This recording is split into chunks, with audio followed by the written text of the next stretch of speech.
अभी एक दिन पहले ही कतर में धमाके की खबर थी जिसमें 12 भारतीय नागरिक जो वहां काम कर रहे थे जिस गैस प्लांट में वहां पर धमाका हुआ। फिलहाल जांच चल रही है, लेकिन इन सब के बीच ईरान पर भी एक हमला हुआ है। जी हाँ, ईरान पर हमले की खबर आई है जिसने इस पूरे माहौल को और गर्मा कर रख दिया है। खबर सिर्फ ये नहीं है कि ईरान पर अटैक हुआ, बल्कि इसके साथ साथ आज आपको दिखाऊंगा कि मार्को रूबियो, मैं बार बार कह रहा हूं कि जेडी वेंस चाहते हैं कि इस पूरे मामले से बाहर निकल आए, लेकिन ट्रंप और मार्को रूबियो ये दोनों के दोनों इजराइल के इशारे पर नाच रहे हैं। जो मसला जो इजराइल से कहना चाहिए था वो उल्टा अब ईरान से कहते थे। पहले ट्रंप ने कहा और अब मार्को रूबियो ने क्या कहा है वो आपको दिखाऊंगा।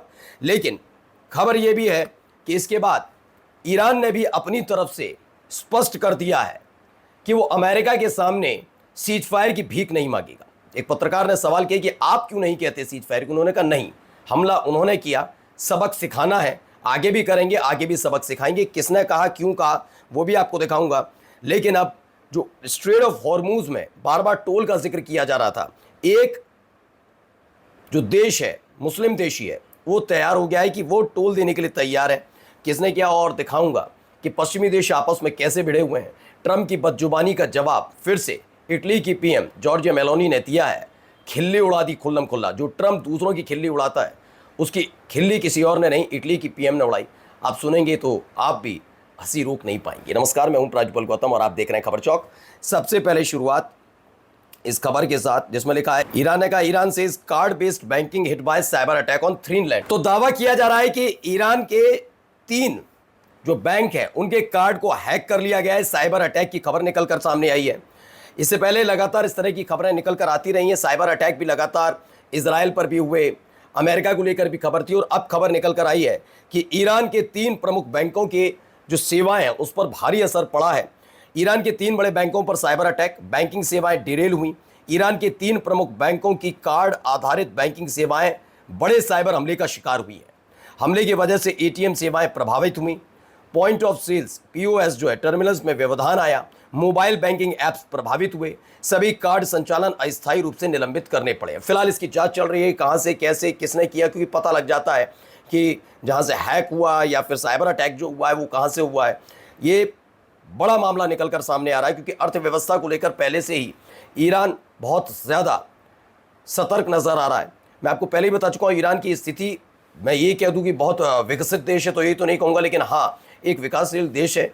लेकिन जिस तरह से भी हाल ही में हमले हुए उसकी वजह से अर्थव्यवस्था पर चोट किसी के भी देश पर पड़ती है तो वहाँ पर भी पड़ी है। और ऐसे में मुआवजे की जो डील चल रही थी, कतर खबर आई थी, यूएई, माफ़ी चाहूँगा, यूएई तैयार हो गया था देने के लिए। अमेरिका भी एक तरीके से इस डील में अगर बंधता है तो वो पैसा देने के लिए तैयार है। ये खबर भी निकल कर सामने आई हो। लेकिन अब इन सब के बीच खेल ये है कि ये जो साइबर अटैक हुआ है उसमें वो किसने किया और क्या भारी असर हुआ वो बाद में जैसी खबर आएगी हम आप तक पहुंचाएंगे। लेकिन अब देखिए मार्को रूबियो और ट्रंप की बातचीत चली, दोनों में अंतर नहीं। मैंने एक दिन पहले भी दिखाया था आपको कि कैसे जेडी वेंस थोड़े टेंशन में आ गए थे जब ईरान का प्रतिनिधिमंडल बीच बातचीत से चला गया था, जब ट्रंप ने बयान दिया था, धमकी दी थी उसके बाद। और अब देखिए यहाँ मार्को रूबियो क्या कह रहे हैं। That most certainly will come up in these conversations. And there are items outside the MOU that are certainly going to be covered, but that's one that will have to be covered. It'll be discussed. I think a careful reading of the MOU will see that when you talk about, for example, a complete and end of hostilities in the entire region, well, that's not possible. You can't have the end of hostilities and conflicts in the region. तो ये Marco Rubio हैं, उन्होंने कहा जब तक Iran के proxies हमले करते रहेंगे क्षेत्र में तनाव खत्म नहीं हो सकता, समाधान निकल नहीं सकता। यूएई पहुंचने पर मार्को रूबियो ने कहा है। अब गुटबाजी अमेरिका के अंदर चल रही है। जेडी वेंस अपनी साख को लेकर बहुत परेशान है, दुनिया भर में तो अलग ही है, अपने देश के अंदर, क्योंकि वो देख रहे हैं कि ट्रंप की बयान, ट्रंप की हरकत, इन तमाम चीज़ों की वजह से अमेरिका के लोग कह रहे हैं कि क्या इजराइल का पिट्ठू बन चुका है ट्रंप, ये कहा जा रहा है। मार्को रूबियो ट्रंप की भाषाशरी बोल रहे हैं, इधर जेडी वेंस चाहते हैं कि जल्द से जल्द इस पूरे मामले से बाहर आया जाए। ये तमाम चीज़ें उनके अपने देश में चल रही हैं। आगे देखिए, यहाँ पर भी ईरान की तरफ से जवाब दिया गया है। क्या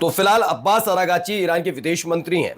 उनसे एक रिपोर्टर ने कहा कि आप अमेरिका से युद्ध विराम की मांग क्यों नहीं करते। इस पर ईरान के विदेश मंत्री अब्बास अरागाची ने कहा क्योंकि हम उन्हें ऐसा सबक सिखाना चाहते हैं कि दुश्मन फिर कभी ईरान पर हमला करने की सोच भी ना सके। तनाव के बीच ईरान ने अपना रुख साफ कर दिया है। ये खबर निकल कर सामने आई है और इसके साथ साथ एक और खबर अभी आपको दिखाऊंगा कि ईरान क्लियर कर चुका है कि बातचीत का जो भी जैसा भी नतीजा निकले वो हर तरीके के लिए तैयार नजर आ रहा है। हाँ, एक बयान जेडी वेंस का आया था जिसमें उन्होंने कहा था कि ईरान का जो प्रतिनिधि मंडल है वो कंफ्यूज नजर आ रहा है। अब कंफ्यूज वो है या अमेरिका हो रखा है वो अलग मसला है, क्योंकि आप अमूमन देखेंगे कि ईरान की बयानबाजियों में चाहे ईरान का कोई भी हो, पेजेश्किन साहब हो, अब्बास अरागाची हो, गालिफाफ हो, जिनके भी बयान आते हैं उसमें एक स्पष्टता तो मुझे नज़र आती है। इस स्पष्टता इस लिहाज से कि उनका यही कहना है कि एक तो मुआवजा दे, पूरे इलाके में शांति, स्ट्रेट ऑफ हॉर्मूज वाले मामले पर तैयार है, खोलने के लिए तैयार है। उसने परमाणु कार्यक्रम के लिए पहले से ही तैयार है, वो नहीं कर रहा है कि परमाणु बम बना रहा है। परमाणु बम कार्यक्रम नहीं, परमाणु कार्यक्रम एक अलग है, क्योंकि यूरेनियम का इस्तेमाल सिर्फ बम बनाने के लिए नहीं किया जाता, वो एनर्जी इतनी होती है कि उसका इस्तेमाल और भी चीज़ों में किया जाता है। वो हर चीज़ पर तैयार है, खड़ा हुआ है। लेकिन मुआवजे की मांग भी है उसकी कि जो अमेरिका और इजराइल ने ईरान पर अटैक किया। अब ट्रंप के बयान में विरोधाभासी दिखेगा आपको। ट्रंप कहेंगे अब हमला कर दूंगा, फिर कहते हैं नहीं बहुत अच्छे होते हैं ये ईरानी, बातचीत में बहुत अच्छे, नहीं फिर फूंक दूंगा मैं, फिर दूसरी बात करते हैं, फिर इजराइल को डांटते हैं लेकिन दूसरे पल कहते हैं कि ईरान ये करे। तो कन्फ्यूजन है। लेकिन इन सब के बीच एक और खबर है, जरा देखिए।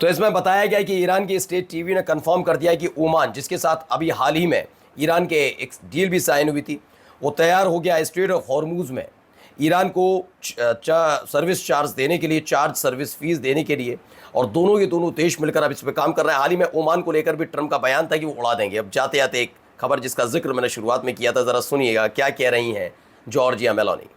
Sbagliata questa strategia? Allora mi si deve formalizzare l'alternativa, mi si deve dire quindi che cosa si intende fare, cioè dobbiamo prendere distanze nel senso che dobbiamo uscire dalla NATO, dobbiamo chiudere le basi americane, dobbiamo rompere i rapporti commerciali, dobbiamo assaltare i McDonald's, non lo so. Che dobbiamo fare? Che dobbiamo fare? Altrimenti, chiaramente.